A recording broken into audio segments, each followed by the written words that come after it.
ବନ୍ଧୁଗଣ, ମୁଁ ଆପଣଙ୍କୁ ଏକ ଆଜି ସୁନ୍ଦର ଶ୍ଲୋକ କହିବାକୁ ଯାଉଛି। ତା ପୂର୍ବରୁ ମୁଁ ଆପଣଙ୍କୁ ପ୍ରଥମେ ଭଗବାନଙ୍କର ବନ୍ଦନା ଶୁଣାଇବି। ସୁମୁଖୈକଦନ୍ତଶ୍ଚ କପିଳଗଜକର୍ଣ୍ଣକ ଲମ୍ବୋଧରଶ୍ଚ ବିକଟ ବିଘ୍ନନାଶ ବିନାୟକ ଧୂମ୍ରକେତୁଗଣାଧ୍ୟକ୍ଷ ଭାଲଚନ୍ଦ୍ର ଗଜାନନ ଦ୍ୱାଦଶैतानि नामानि जपठेत् शृणुयादपि विद्यारम्भे विवाहेश्च प्रवेशे निगमे तथा संग्रामे संकटेश्चैव विघ्नतस्य न जायते। प्रभु गणपतिंकर वंदना पाठ करी मु आपनकु आज एक सुंदर श्लोक कहवाकू जाउची, ताहा मनोयोग पूर्वक शुणु। बंधुगण, ये समाज रे आमे समस्ते बसवास करी रहउचंती। तेणु मनीष एक सामाजिक प्राणी, समाज व्यतीत से रही पारे नहीं। जदि मनीष समाज व्यतीत अन्य कौटी रहिया चेष्टा करे, जी बा रहिया चेष्टा करे, से तो मनीष नुहे पशु होई पारे। तेणु मनीष देहे दिव्य ज्ञान देखी संतोष भगवान भागवत कहुई। तेणु मनीष देहरे दिव्य ज्ञान केमिति ना, मनीष जदि संसार रे रही संसार रीति नीति नियम कानून को अनुसरण कर चलवा। तेणु संसार रे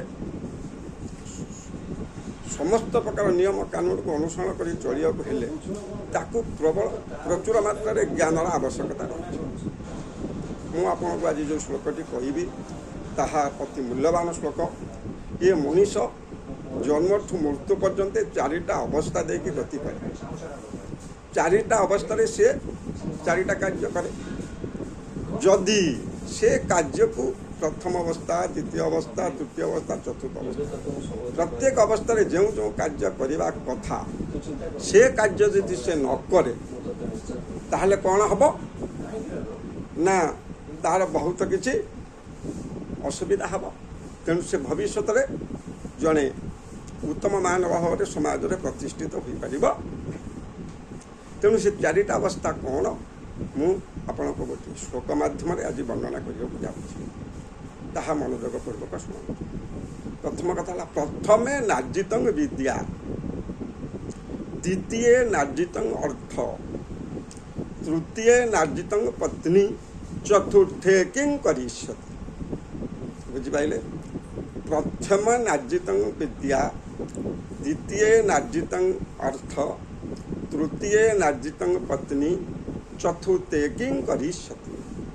मनुष्यर जो मूल्यवान तीनटा अवस्था, से अवस्था को जदि से अतिक्रम कर चली जाए, किसी न करि पारे, ताने चतुर्थ अवस्था रे खाली मुंडरे हाथ देकी बसवा व्यतीत आउ किछि तार बात नहीं। सब बेले चिंतार मग्न रहा, कौन करी कौन करी कौन मु कली कहीं सब कार्य कले नहीं, यही सब बाबद चिंता करी जीवन तार अतिबाहित हो। श्लोक को आसवा कौन, प्रथमे नार्जितं विद्या। 5 वर्ष रु 20-22 वर्ष पर्यंत आम छात्र अवस्था, से अवस्था आम कौन करती ना विद्या अध्ययन लगी पारती। जो छात्र 5 वर्ष रु 20-22 वर्ष पर्यंत विद्या अध्ययन न करे, विद्यारे मनोनिवेश न करे, ताहले कौन हम ना जे विद्या वंचित रहिबो। तेणु श्लोकाकार कहले प्रथमे नार्जितं विद्या, प्रथमे जदि आम विद्या अर्जन कले नहीं कौन हम ना, द्वितीय नार्जितं अर्थ।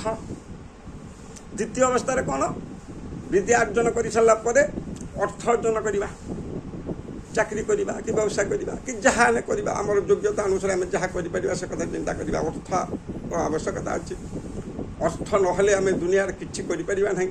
शास्त्र कहे अर्थहीन पुरुष मूर्तवत। तेरे अर्थ नहीं आम मला पड़ी किसी कर नहीं। तेणु द्वितीय नार्जितं अर्थ, तृतीय नार्जितं पत्नी। तृतीय अवस्था कौन, आम प्रथम अवस्था पाठ पढ़िले विद्वान हेले, योग्यता अनुसार द्वितीय अवस्था में चाकरी बाकरी कले, का व्यवसाय कले, अर्थ इनकम कले। तृतीय अवस्था कौन करवा ना, विवाह बंधन में आबद्ध। ସଂସାରିକ ସୁଖରେ ନିବଦ୍ଧ ହେବା ସଂସାର କରିବା। ତୃତୀୟ ଅବସ୍ଥାଟା ଗଲା। ଚତୁର୍ଥେ କିଂ କରିଷ୍ୟତି। ଯଦି ତିନିଟା ଅବସ୍ଥାରେ ଆମେ ତିନିଟାଙ୍କ କାର୍ଯ୍ୟ ନ କରିଥାନ୍ତି ତାହେଲେ ଚତୁର୍ଥ ଅବସ୍ଥାରେ ଆମେ କ'ଣ କରିପାରିବା? କିଛି କରିପାରିବା ନାହିଁ। ଖାଲି ହା ଅର୍ଥ ହା ଭାଗ୍ୟ କହି ଜୀବନଟିକୁ ଅତିବାହିତ କରିବା। ତେଣୁ ମଣିଷର ଯେଉଁ ଏ ଚାରିଟା ଗୁରୁତ୍ୱପୂର୍ଣ୍ଣ ଅବସ୍ଥା, ବିଶେଷ କରି ପ୍ରଥମ ଅବସ୍ଥାଟା ବହୁ ମୂଲ୍ୟବାନ, ଛାତ୍ର ଅବସ୍ଥା। ସେ ଅବସ୍ଥାରେ ଆମକୁ ବିଦ୍ୟା ଅଧ୍ୟୟନରେ ଲାଗି ପଡ଼ିବ, ବିଦ୍ୱାନ ହେବା, ଜ୍ଞାନୀ ଗୁଣୀ ହେବା। ଯଦି ଆମେ ପ୍ରଥମ ଅବସ୍ଥାରେ ବିଦ୍ୟା ଅଧ୍ୟୟନ ନ କରିପାରିଲେ ତାହେଲେ ଆମେ ମହାମୂର୍ଖରେ ପରିଣତ ହେବା, କିଛି କରିପାରିବା ନାହିଁ।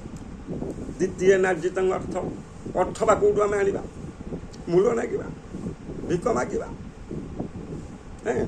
ତୃତୀୟ ନାର୍ଜିତଙ୍କ ପତ୍ନୀ, ତାହେଲେ ମୂଲିଆ, ଗୋଟିଏ ମୂଲିଆର ଯୋଉଡ଼ କ'ଣ ପତ୍ନୀ ମିଳିବ ବା ବର୍ତ୍ତମାନ ଅବସ୍ଥାରେ ନ ମିଳିବି ପାରେ। ଚତୁର୍ଥ କିଂ କରିଛନ୍ତି। ଚତୁର୍ଥ ଅବସ୍ଥାରେ ବସି ଭାବିବା କ'ଣ କଲି। ଏହା କହି ଜୀବନଟି ଆମର ଶେଷ ହୋଇଯିବ।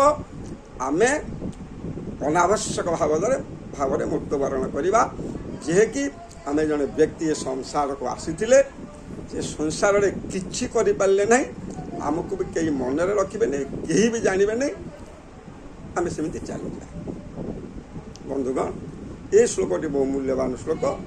ଆପଣଙ୍କୁ ଯଦି ଭଲ ଲାଗିଥାଏ, ପସନ୍ଦ ହୋଇଥାଏ, ତାହେଲେ ଲାଇକ୍ କରିବାକୁ ଭୁଲିବେ ନାହିଁ। ଲାଇକ୍, ସେୟାର, ସବସ୍କ୍ରାଇବ୍ କରିବାକୁ ଭୁଲିବେ ନାହିଁ। ଜୟ ହିନ୍ଦ, ଜୟ ଜଗନ୍ନାଥ, ଜୟ ଜଗନ୍ନାଥ, ଜୟ ଜଗନ୍ନାଥ। ରହୁଛି, ନମସ୍କାର।